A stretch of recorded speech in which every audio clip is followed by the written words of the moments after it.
Magandang araw, magandang hapon at magandang gabi sa ating mga kababayan sa iba't ibang panig ng mundong ito, sa Luzon, Visayas at Mindanao, mga banateros, banateras worldwide. Shout out po sa inyong lahat.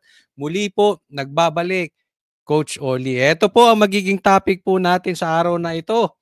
Senado, mga senador, ayaw na kay BBM at hindi na matutuloy ang impeachment. Isko, naggalit sa mag-asawang Lacuna. Nako, ay, nako, honey. Puro kalat ang mga pinaggagawa mo sa Pilipinas. Nilimas mo ang City Hall ng Maynila. Patay ka kay Isko. Yari ka. Okay?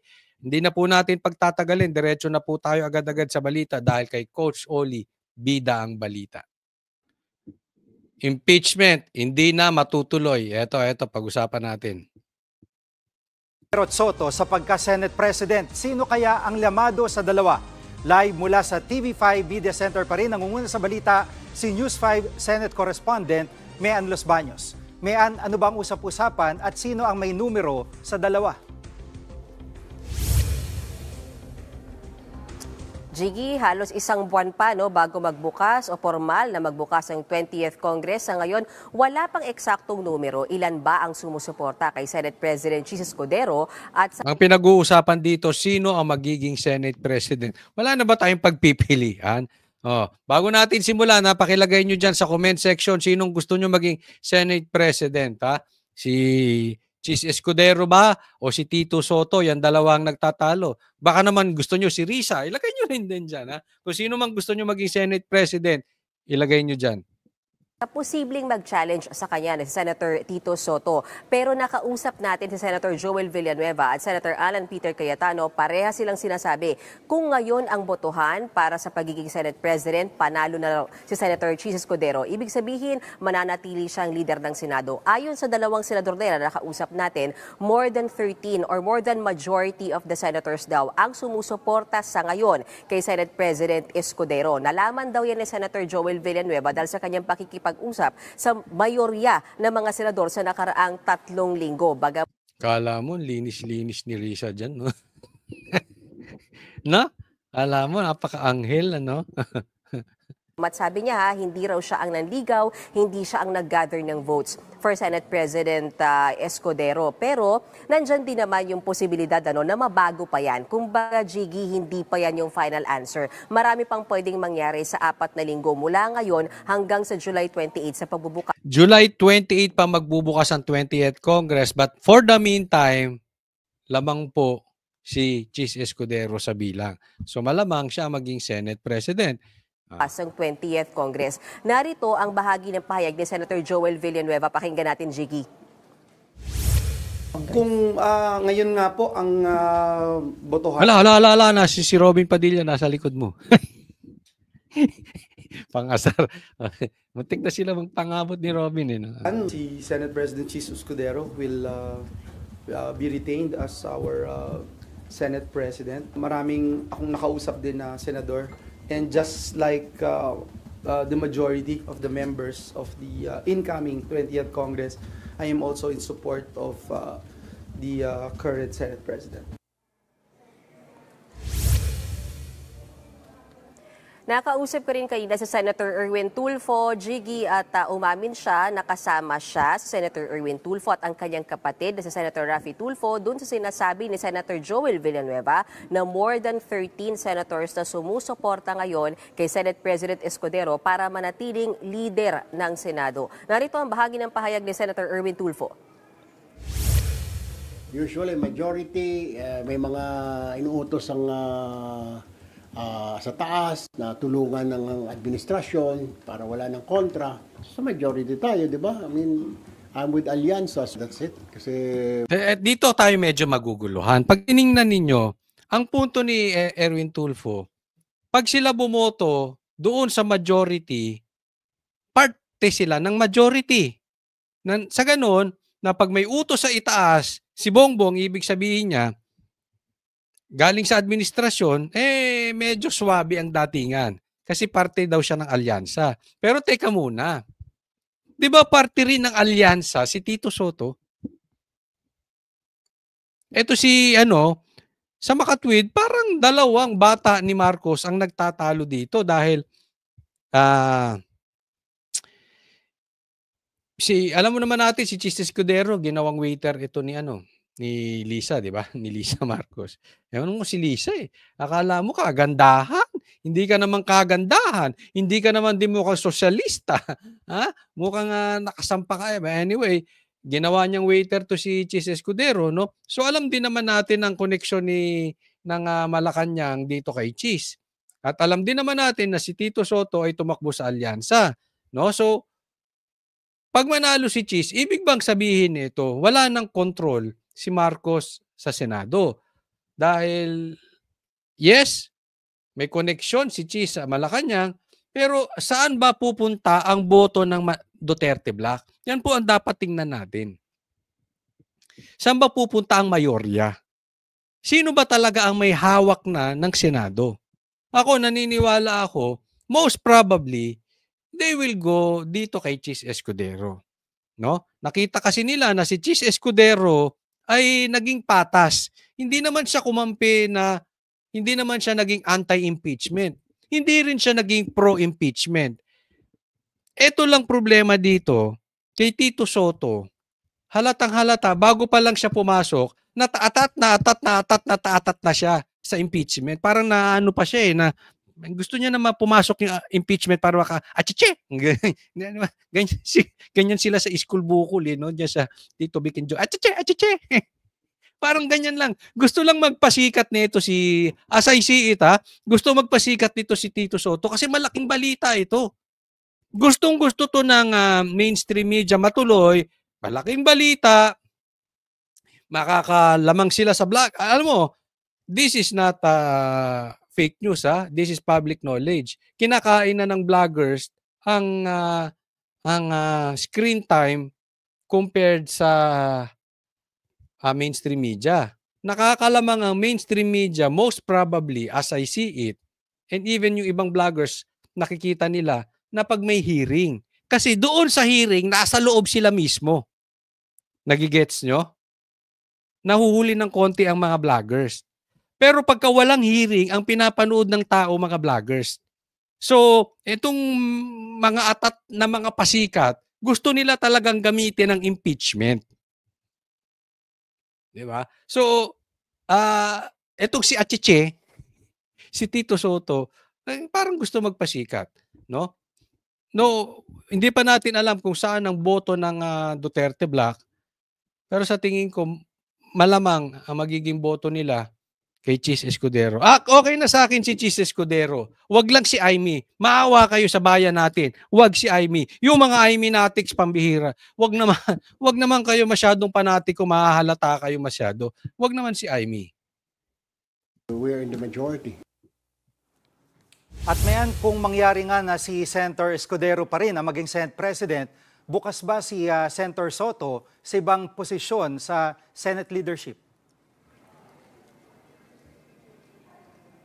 Paliwanag ko lang, Jiggy, paano yung posibleng senaryo sa July 28 pagbubukas ng 20th Congress. Dapat kasi dyan may dalawang senador na magtutunggali o magkukompete para sa Senate President. Kung sakasakali na manalo nga at manatili si Senate President Chis Escudero at kung sakasakaling hindi pala rin ni Senator Tito Soto, automatic siya yung magiging minority leader. At sinabi niya ngayon, handa rin daw siya sa role na yan. Bagay daw kasi yan na hindi bago sa kanya dahil naging Senate minority leader din siya nung panahong Senate President si Nene Pimentel. Ito mapansin ko si Tito Soto, laging pinagmamalaki na yung ang tagal niya na dyan sa Senate, naging Senate President din siya, kung ano-ano. Ang tagal mo dyan, anong nagawa mo? Pero hindi pa tapos ang laban, Jiki. Sabi ni Senator Tito Soto, kung siya pa rin daw ang mapupusuan ng mga kasamahan nila sa Senado na maging leader ng Senado o Senate President, bagay na handa pa rin daw niyang tanggapin yang trabaho at responsibilidad na yan. Narito yung bahagi ng pahayag ni Senator Tito Soto. Tatanggapin ko. Di ako katulad kasi nung iba na nilalakad talaga na sila yung maging Senate President. Naku, sinabi nga ni namin nagsasabing mga senador, kinakausap mo daw para ikaw ay maging senador, ay maging Senate President. Ngayon tinatanggi mo na talagang nilalakad mo. Politikong-politiko dati. Patagal ka na ngang politiko, trapong-trapo yung datingan mo, achiche. Alam mo kasi pag minority leader ka, kailangan lahat ng batas na pag-uusapan ay alam mo. Naku, ang dunong nito. Kahit hindi abogado, lahat ng batas alam mo. Daig mo pa abogado. Ikaw na lang ang spokesperson ni Marcos, wag na si Claire. Oh. Daig pa nito, abogado. Lupit lang. Handa ako. In case na ako'y hindi ihalal ng ating aming mga kasama, handa naman ako mahalal as minority leader. Pero mayan, di ba parang traditionally yung minority, ito yung oposisyon at kakatakbo lang ni Senator Soto bilang pambato ng administrasyon. Yan na ang sinasabi natin. Hindi ba parang saliwa ito na magiging minorya siya? Ibig sabihin, para sa akin as I see it, wala na talagang kapangyarihan si Marcos sa Senado. Isipin mo yung tumakbong alyansa, siya pa magiging minorya. Wala na siya. Sitting duck siya dyan sa ano. Ha? Kung meron nga magsasampa ng impeachment kay Marcos at makalusot, just in case makalusot sa Congress, makachamba tayo doon sa Congress. Pag dating sa Senate, ako naniniwala, convicted si Marcos. Ang tanong lang kung may magsasampa ng impeachment kay Marcos. Kasi nga, yung Duterte Youth Party List na nagsampa ng impeachment kay Marcos, hindi pinaupo, 3 upuan sana yun. Diba? Malay natin. Kung nakaupo ang Duterte Youth Party List, baka napa-impeach. Mauna pang ma-impeach si Marcos kaysa kay Sara. But definitely, pag na-impeach si Marcos at pumasa yan, dumating yan sa Senado, pinis na, pinis. Ang paliwanag dyan, Jiggy, ni Senator. Ito na naman, si Risa ka na naman. Ito yung napakalinis na si Risa. Tito Soto, bagamat tumakbo siya sa ilalim ng Alyansa para sa Bagong Pilipinas, kung saan, tama ka, mismong si Pangulong Bongbong Marcos yung nangampanya para manalo sila. No? Sabi ni Senator Tito Soto, hindi ibig sabihin sunod-sunuran siya sa palasyo. Maging bahagi man... Sabi mo yan eh. Hindi raw siya sunod-sunod. Siya ng mayorya o ng minority bloc, siya daw ay mananatiling cooperative pero critical na member ng Senado, bagay na natutunan daw niya years back sa kanyang pagiging veteranong senador. Ako sa tingin ko ito. Alam nyo naman doon sa matagal nang nanonood sa akin, alam nyo na ang stand ko, gusto kong matuloy ang impeachment. Dahil kahit po tayo ay pabor kay BP Sara at alam naman nating inosente siya, alam ko doon maglalabas ng mga ebidensya at ng baho ito si BP Sara laban sa mga Marcos. Isa yan sa dahilan kung bakit gusto ko matuloy ang impeachment. Kaya lang, sinasabi nung iba, itong mga bobo na ito, na dapat daw matuloy ang impeachment. Yung iba sinasabi ng mga bobo na gusto mo ng bloodbath, pero 16 ang abogado mo. 16 ang abogadong kinukuha mo. Gusto mo ng bloodbath, ayaw nyo ituloy ang impeachment. Bobo kayo. Bakit? Hindi ibig sabihin, gusto niyang matuloy yung impeachment. Kahit ako, gusto kong matuloy yung impeachment, pero ayoko sa illegal. Paano kung unconstitutional nga yung impeachment? Bakit? Kasi naghain sila ng 4. Dapat isa lang kada taon. Yan nga yung patuloy na sinusolusyonan ng Senado. At yung mga the likes of Tito Soto nagmamadali. Yung mga artista na nakikisawsaw na wala namang alam. Hindi si Tito Soto yung iba na hindi naman politiko, na bakit daw 16 ang abogado. Diba? Hindi ibig sabihin, halimbawa, kami ay hindi natatakot. Pero hindi ibig sabihin, hindi mo po protektahan ang sarili mo. Bobo ka kung ganun. Handa kaming isugal ang aming buhay para sa bayan. Hindi ibig sabihin, hindi ka kukuha ng bodyguard. Diba? Hindi na sinasabi ng politiko bakit may bodyguard. Handa ka ibuwis ang buhay mo. Sabi si Tatay Digong. Pero hindi ibig sabihin magpapakatanga ka.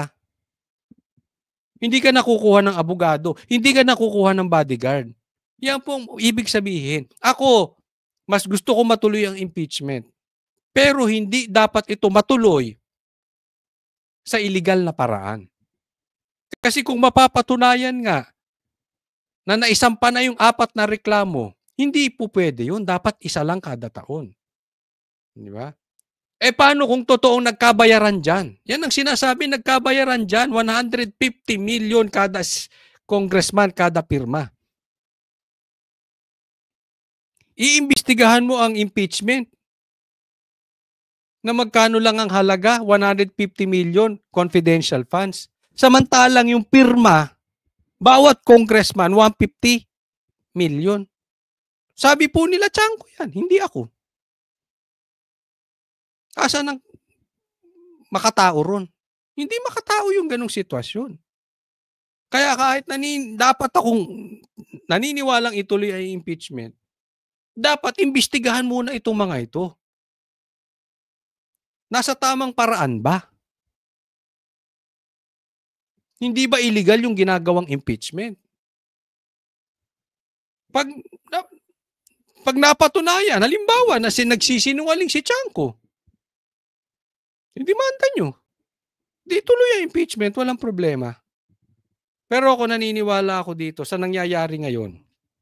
It's very possible, hindi po matutuloy ang impeachment.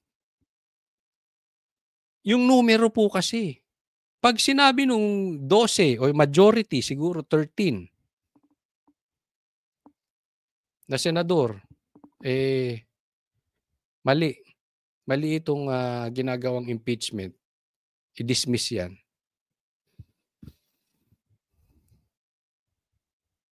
Madaling makakuha ng 13 na numero. Dahil nga sa nangyayari ngayon, wala silang hindi makakuha ng suporta yung tumakbo na senador under alyansa. Isa rin sa nagpahayag noon na bukas maging minority leader si Senator Ontiveros. Paano yan kung si Senator Soto naman ang piliin ng mga kasama nilang senador? Tama ka, Jiggy. Kumbaga nauna, si Senator Risa Ontiveros na nagsabi na ready siya maging minority leader. Kaya lang ngayon, nung tinanong namin siya, sabi niya kung titignan yung numero, mukhang malabo silang maging minority block. So kung Pahiya ka, Risa. No, tinanong, gusto niya maging minority leader. Wala siyang suporta. Kawawa naman to si Risa. Parang si Tambalos-los, walang suporta. Sila lang ang nagmamahalan siya. Siguro si Kiko, si Trillanes, si Bang, yung mga inodorong dilaw. Mag-ambisyong ka pa maging presidente. Ayaw. Kahit dilaw ayaw sa'yo. Si Lenny gusto nila. Ang dami mong ang daming bagahe mo, Risa. sakali daw, ready silang maging independent block, bagay na fina-finalize pa nila nung kanyang mga kasamahan, sila Senators Bam Aquino at Senator Kiko Pangilinan. Sweet! Kayo na lang. Love triangle. Risa, Kiko, and Bam. Uy! Walang bahid.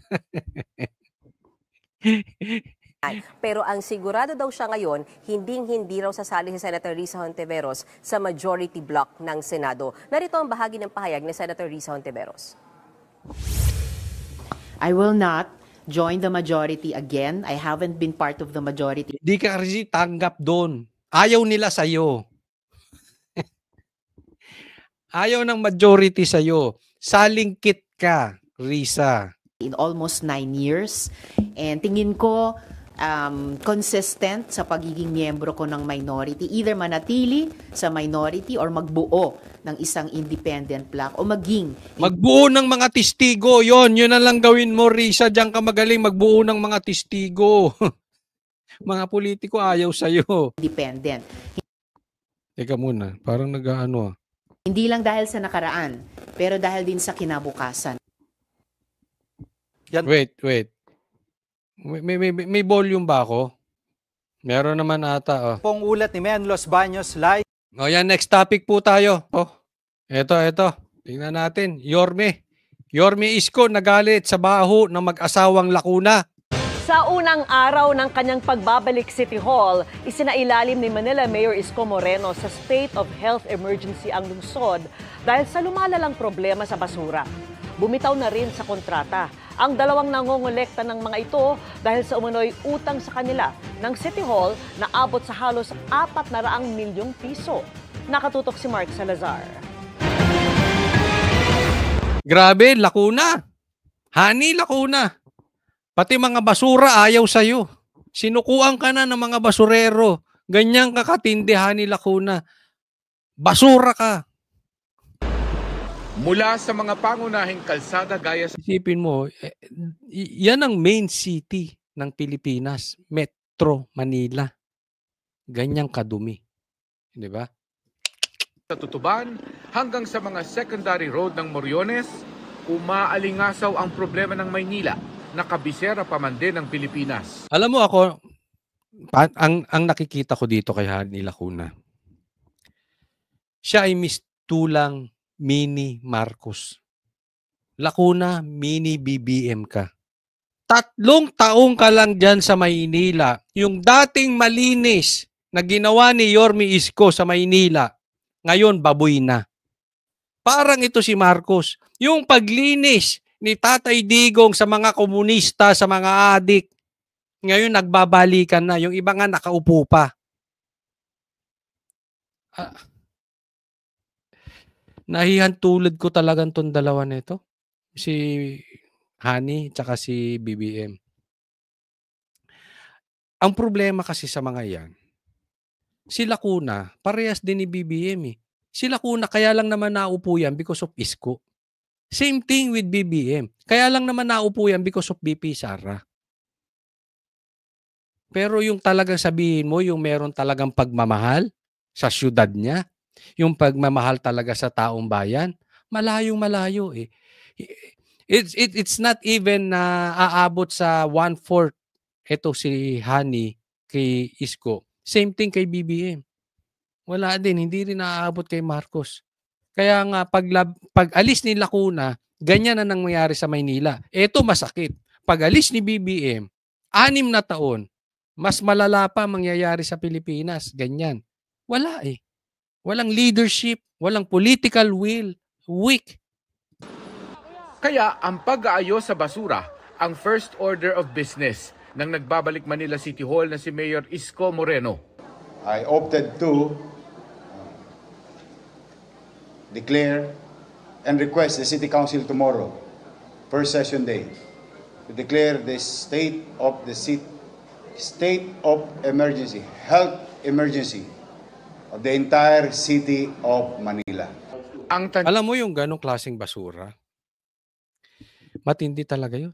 Health emergency talaga yun. Ang daming papatayin nun. Kung ikaw ay matanda na, may sakit, at ako, mapunta ka dyan, o ikaw naman ay bata, sanggol, delikado po talaga yan. Alam mo, ito si Yorme. Ito po ay walang sisihan. Kinampanya namin to ng 2022. Hindi po namin kayo sinisisi doon sa mga hindi sumuporta kay Yorme. Pero hindi po namin kinahihiya until now na si Yorme ang sinuportahan namin. Bakit kanyo? Siguradong sigurado ko 1,000%. Hindi man perpekto si Yorme Isko. Siguradong sigurado ko mas maayos naman to gumalaw kesa kay BBM. Walang basura, galit to sa adik. Hindi to abusado. Hindi nito kikidnapin si Tatay Digong. Trabaho lang to si Yorme Isko. Well, anyway, tapos na yon. Andito na tayo. Kung maaayos ni Yorme, ako naniniwala ako dito. Kung ang Metro Manila magagawa niyang parang Davao, ang Davao kasi madumi sa komunista, sa mga rebelde. At adik yan. Davao. Nalinis ng Duterte. Ang Metro Manila naman niya madumi, matraffic, maraming adik, etc. etc. Kung malilinis siya ni Yorme Isko, Yorme will be the next next president. I don't know kung kailan. But for sure, bata pa ito eh.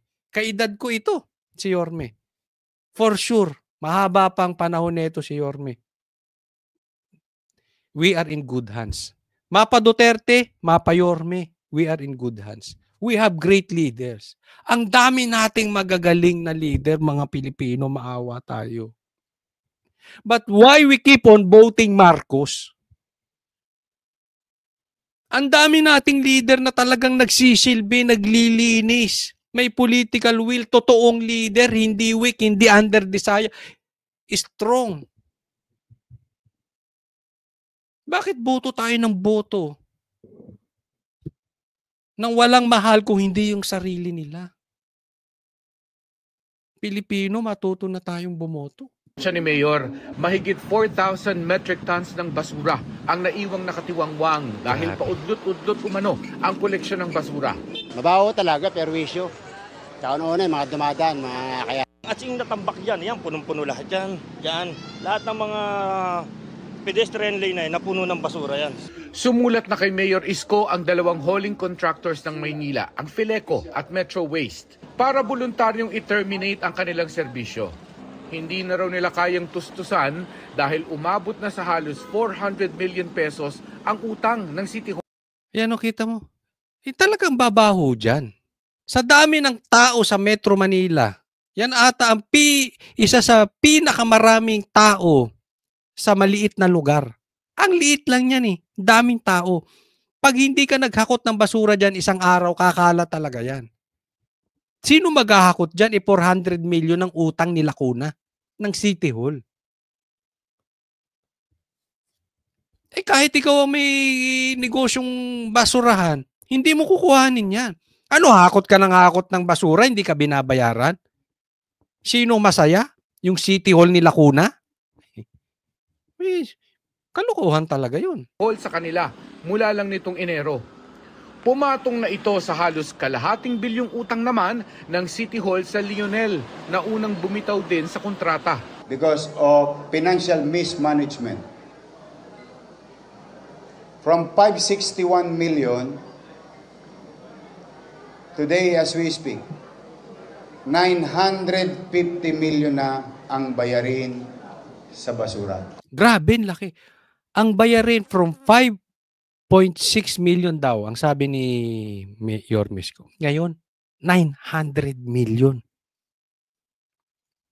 Ganyang katindi ang basura. Ang utang ng City Hall ng Maynila sa panahon ni Lacuna. Tapos, nung pumasok si Yorme Isko, 5 ang City Hall. Pambihira. Yan ang bata ni Tambaluslos. Diba? Sa kanila yan eh. Si Tambaluslos, yung si Hani. Almost 400 million na hindi rin binayaran ang Metro Waste at Fileco. Pero Lionel din ang pinakiusapan ni Mayor Isko na magbalik hakot ng basura. Kahit wala pa silang bagong kontrata. Tumalima naman ng Lionel at nangolekta ng libre simula kaninang 2:00 ng hapon. Alam mo kung bakit? Kine-question pa nitong ano? Sila din ang kukolekta. Alam mo kung bakit? Kahit wala pang kontrata. Katiwa-tiwala si Yorme. Nung naupo na si Yorme, sigurado to, babayaran tayo. Bakit? Dati ng mayor to si Yorme. May experience na sila kay Yorme. Malayo po kay Hani Lacuna. Kaya galit. Naku. Nung mabalitaan ng mga taga-Eskinita Madrid, extension na naandito na yung maghahakot ng basura, naglabasan. Sila kuya, naipuna na ho kayo ng basura? Oo, napuna na. Ngayon, kinukuha na ngayon. Meron na po. Opo. Ano ba yung mga basura mo? Matagal na po ito na-stock eh. Opo. Bakit? Buti nga po dumaan eh. Sa loob ng Manila North Cemetery, pinakamalinaw ang banta ng basura sa kalusugan. Kahit maliit ang main city of the Philippines. Ganyan. Ganyang kakatindi Lacuna. Okay? Ako sa akin komunidad anyway, dito, pakita mo na natin aabot daw talaga ng ganyan ng basura kung walang nangungulekta. Minsan to, may punta raw pong DPS, kaya lang pili lang yung mga kinukunang lugar. Ako sa akin ito. Ito'y dapat maging silbing aral kay Marcos. Kasi, Yung mga basura ni Marcos ngayon, ako'y naniniwala napapagtakpan lang gaya ng pagtakip ni Hani Lacuna diyan sa basura niya. Pero bababa at bababa ka, Marcos. Mawawala ka sa power. Posibleng matatanggal ka, posibleng magkakasakit ka, or nasa batas na kailangan kang bumaba after 2028. Lalabas ang baho mo. Eto, kaya nga galit na galit to si Yorme. Lumabas ang baho ng mag-asawang Hani Lacuna, yung mag-asawang Lacuna. Baka mamaya, pagbaba mo sa 2028, Marcos, kung aabot ka, lalabas lahat ang baho mo yung mag-asawa ni Lisa. Magsilbing aral to. Magsilbing warning sa to. Because you are not forever in the position. You still have 3 years para makapagbago. Instead na ituloy mo ang pagkakalat ng basura mo, Marcos, linisin mo na. Hanggat maaga, hanggat may 3 taon ka pa. Pero kung ayaw mo talaga makinig sa taong bayan, there will be a time of reckoning. Niyang press conference, tinanong si Mayor Isko kung pananagutin niya ba ang pinalitang mayor sa problemang ito sa basura. We will dedicate our time, 2% of it, going after to those who are liable, administratively and criminally. 90% of our time, we will dedicate it to the people of Manila by serving them. May hindi na bayaran. When you acquire services and products at hindi mo binayaran, ang tawag dyan is tapa. Sinusubok pa namin kunin ang Kumuha ka ng serbisyo, kumuha ka ng produkto, hindi mo binayaran, estapa. Yan ang ikakaso sa'yo. Hani Lacuna, posible. Naubos pa ang laman ng City Hall. Anong tinira mo doon? Kahadiyero. Matindi. Sino kayang naglalagay ng pera doon sa kahadiyero na yon? panig ni dating Mayor Hani Lacuna.